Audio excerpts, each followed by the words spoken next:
Olá, meu povo, tudo bem com vocês?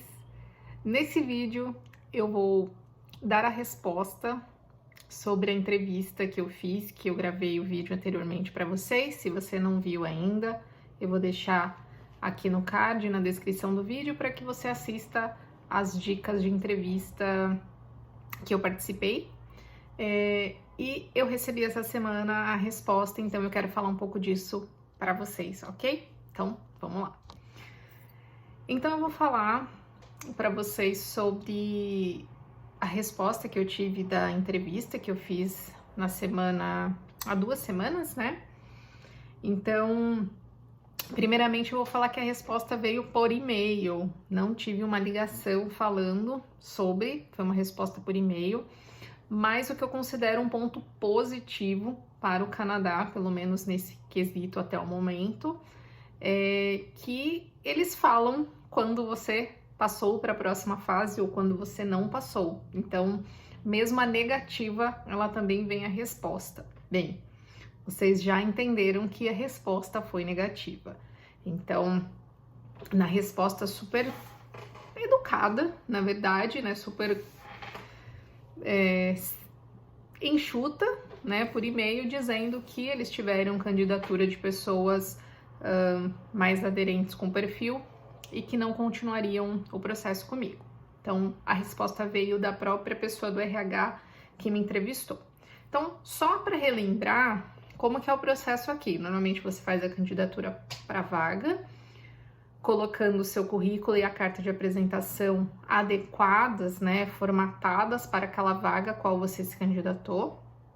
Normalmente você passa com uma triagem primeiro com o RH, então a pessoa do RH avalia se realmente você tem aquelas competências que tem no currículo, entende um pouco de você, e aí normalmente a segunda fase é falar com o gestor da vaga, quem provavelmente vai ser o seu gestor, o seu chefe, né? Enfim, o seu supervisor naquela empresa, e dependendo do nível da vaga, você passa por uma terceira entrevista com o diretor, ou o gerente, ou o dono da empresa, no caso. Então, normalmente são essas três etapas, né, que você tem numa entrevista de emprego. Pelo menos a minha experiência em vagas que não eram entry level, né, que não eram vagas de trabalho, trabalhos de entrada, né, trabalhos mais simples assim, foram dessa forma. E o que eu acho, né? Qual é a minha percepção com relação aos motivos principais por eu não ter sido escolhida? Eu acredito que o primeiro ponto, eu fiquei relembrando a entrevista na minha cabeça várias vezes. O primeiro ponto eu acho que foi a pretensão salarial. Eu coloquei uma pretensão salarial obviamente acima do que eu ganho hoje e por um valor que eu me sentiria confortável de trocar o trabalho, mudar a rotina que eu tenho hoje, assumir mais responsabilidades, trabalhar em horários diferentes, enfim. Esse para mim é um critério muito importante, porque de nada adianta eu trocar de emprego para outro que pague a mesma coisa ou pouca coisa a mais e eu vou estar insatisfeita, de repente, muito logo, porque eu tô trabalhando mais, ganhando quase igual, e não é esse o objetivo. Então, isso é importante para qualquer vaga que a gente se candidate, né? Não é porque a gente tá precisando ou porque a gente gostaria de ter uma oportunidade diferente que a gente aceita qualquer coisa ou que a gente se coloca em condição de qualquer coisa. Até porque, como eu comentei com vocês, eu trabalho aqui hoje, eu tenho um salário, é ok, mas eu quero melhorar, eu quero chegar, obviamente, a minha carreira próxima ao que eu tinha no Brasil, no quesito de desenvolvimento, no quesito de, talvez, de gestão de pessoas, do próprio desafio em si. Mas isso tem um preço, eu não vou fazer isso pelo mesmo preço do que eu faço hoje, sendo um trabalho muito mais tranquilo, né, com horários bem definidos de entrada e saída, onde eu não levo trabalho para casa, enfim. Então, isso é importante que a gente tenha muito claro. Então, talvez eu tenha colocado uma pretensão salarial acima ou bem acima do que a vaga pedia, mas a vaga não tinha a pretensão, não tinha a informação do salário que a vaga pagava no anúncio, então eu também não tinha como saber qual era o valor que eles estavam pagando por aquela vaga. Eu até fiz várias consultas no Glassdoor, em ferramentas que você consulta uma média de salário para aquela função, e estava próximo sim do valor que eu coloquei como pretensão salarial. Um outro ponto que eu acho que também talvez tenha me prejudicado é que, como eu comentei no outro vídeo, eu não me preparei para a forma que ela me perguntou, desculpa, sobre as questões do Excel. Ela me perguntou assim: o que você faz? E não, você sabe tal coisa? Você sabe tal coisa? Ela me perguntou o que você faz, né? Então, talvez se eu tivesse me preparado melhor para falar que eu sabia a tabela dinâmica, que eu sabia PROC-V, que eu sabia soma C, que eu sabia fórmula C, enfim, talvez se eu tivesse me preparado para as nomenclaturas do Excel.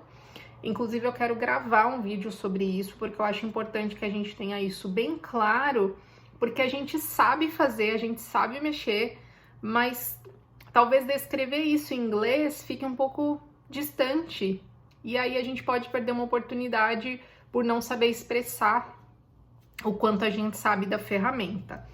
Então, isso eu também acho que foi algo bem negativo com relação ao momento da entrevista.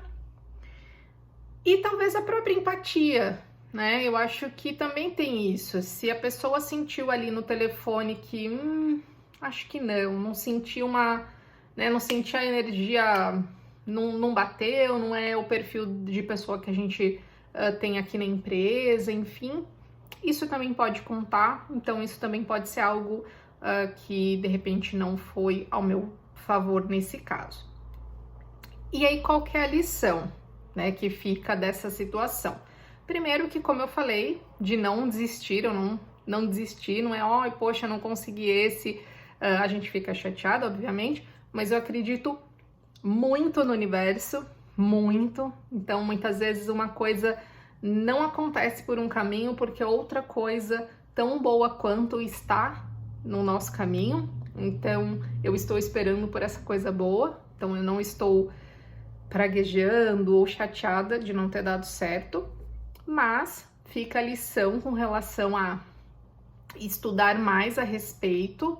Como eu comentei, se a vaga pede Excel, saber detalhar claramente o que você sabe fazer. Se a vaga pede outros conhecimentos, detalhar bem as nomenclaturas para que, se alguém pergunte de uma forma tão aberta, que eu saiba explicar de uma próxima vez. Então, basicamente é isso.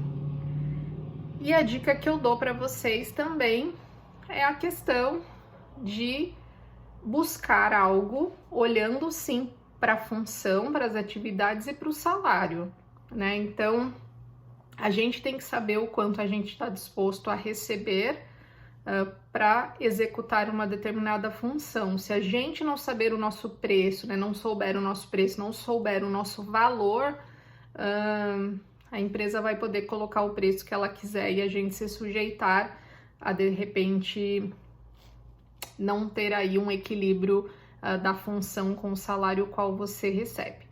Então, basicamente é isso. Dessa vez, não foi dessa vez, mas eu vou atualizando vocês aqui com relação a novidades, tá bom? É isso. Se tiver mais alguma dica, algo que eu possa de repente transformar aqui num vídeo, trazer para vocês de informação, alguma curiosidade, vocês me escrevam, me mandem mensagem, que eu farei com o maior prazer, tá bom? Beijos e até a próxima!